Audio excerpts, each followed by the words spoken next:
as well, and it's been clear to see that from Earl that he's got a much clearer mind, and that's great. All right, from the 3-2-1, how about this game coming up?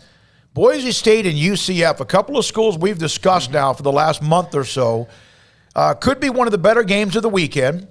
Thursday night on ESPN. And the 3-2-1 saying, hey, is this a possible audition? Now, there's much more involved than winning, but that doesn't hurt. Could this be an audition at all for the Big 12? I don't think so. I mean, I don't think the Big 12 has to look at it like that because, again, it's not necessarily about the ability on the field or if this is going to be a good game, but maybe. I mean, I would say it's much more of an audition for UCF than it is for Boise State. At least they've got a better shot than Boise State. Where's that game being played? You know, is that a neutral game or something? Orlando. Okay, all right. Yeah, I think UCF will probably win that game, but it should be a good game. I don't think it's what did you call it? Audition. An audition, though. You know, you could say the same thing about Houston and Texas Tech. I mean, that's another game this weekend where, you know, if Houston were to go and beat Tech, you wonder, like, hey, does that make people in the Big 12 go, wait a second, we should really be, you know, more on this Houston bandwagon. But I think UCF is pretty I mean, all indications from anybody who's looked at the values, who's looked at, you know, who ranks where, UCF's right. It has to be right at the top of the list for the Big 12. I mean, it have to be based on everything that you can read on the subject. They're the ones that make probably the most sense of anybody outside of BYU because of what they have that's unique to BYU. But as far as just a regular school, I think UCF is probably the one that I would like to see the most, that I believe would be the most interesting because of the geography that they would bring, because the way they'd be closer to West Virginia and to even Iowa State, just as far as that kind of eastern part of the country.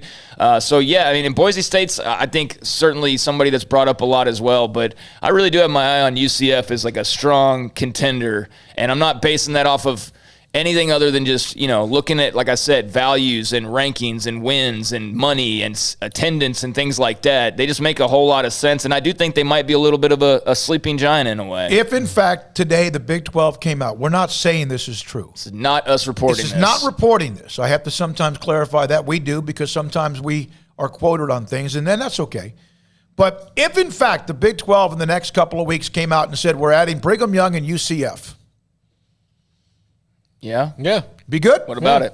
No, you'd be okay with that? Yeah, I'd be good with that. I go back to, I wonder how many teams they're going to add, because we don't know. Yeah, I think, but but that's what I was saying yesterday was, like, you know, for everybody that's throwing all these teams out, we need to know, like, how many teams, because it does matter. If it's 4, then obviously teams are getting left out. If it's 2, a bunch of teams are getting left out. So that's why I think that threshold of like 2, 4, 6, and I know some have even said, like, grab 8, make it 16.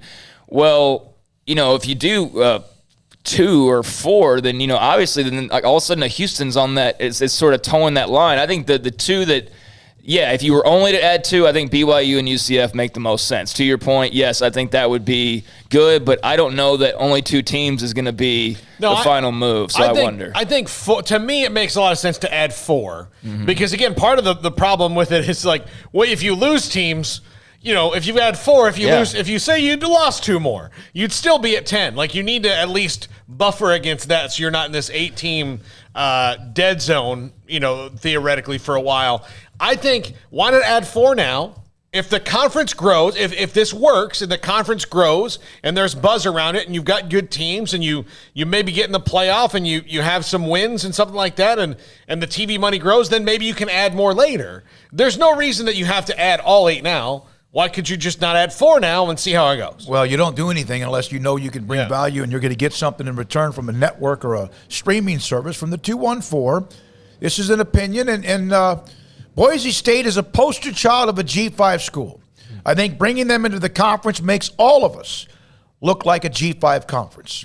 That's from the 214. Thanks for the text from you. And then the 304, or 3211, one of the note, he was like, oh, that was the one about Boise State and UCF. Yeah, and they've been, you know, obviously a popular name, but for me personally, like, you know, and I'm obviously not anybody in a position to make these types of decisions, but they're not like my first 4 teams that I would add.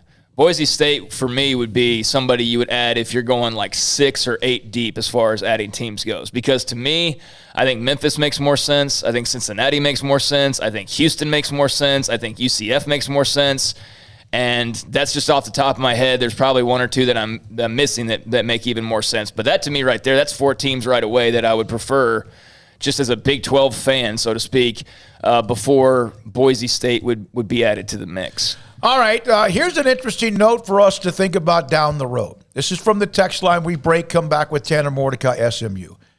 Keep up the great work, guys. Sean W. in Louisiana. Hope you're doing well, by the way. Hurricane rebuilding going okay.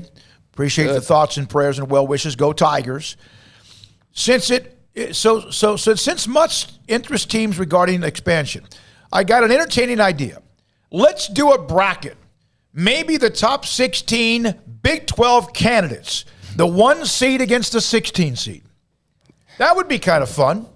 Again, if you're the 1 seed, then probably you're going to beat. But maybe there's going to be a couple of, upsets or shockers like you have in the NCAA tournament. But that might be interesting. I don't know if there's 16 teams or there's 8.